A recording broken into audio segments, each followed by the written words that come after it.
Sometimes I feel like an old farmer out in the field breaking my back, doing a job that'll be made obsolete by some future technology. That aura of feudal monotony strongly permeated every attempt I had made to get involved in family history work. I couldn't help but imagine myself just out in a field, harvesting rows of grain by hand, when a combine is sitting just around the corner. I think that my association between genealogy and pointless physical labor stems from the fact that the only type of family history work I'd ever been introduced to was indexing. Manually transcribing records name by name feels so 20th century. I should be using a gateway computer with Windows 98 and a mouse pad. I still think genealogy and family history are important. There are many civil and social benefits from a community knowing who they can thank for their existence, and for me, there are deep religious implications as well.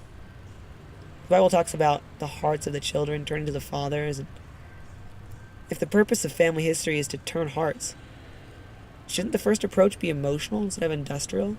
I was trying to create an emotional connection to my ancestors by sifting through hundreds of names without any context. Stories were what I craved. Where did these people work? Where did they go on vacation? How is their everyday life compared to mine? I wanted to sit down and have a good chat with my predecessors, but indexing was just giving me a procession of gruff handshakes that left me with no real picture of anything. A few months ago, I was helping organize my parents' basement, and I found a dirty old box tucked into a corner.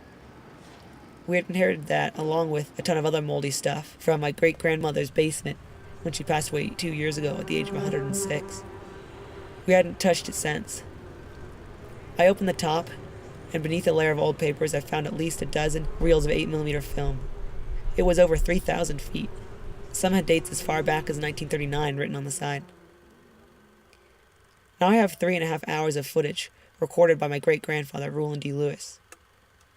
With every minute I watch, I learn more about my family. My great-grandpa Rulon died back in 1967, and my grandpa Dan passed away in 1984, when my father was just 18. I've never met either of them, but now I feel this strong connection through Rulon's informal documentaries. I now have this desire to learn everything about these films.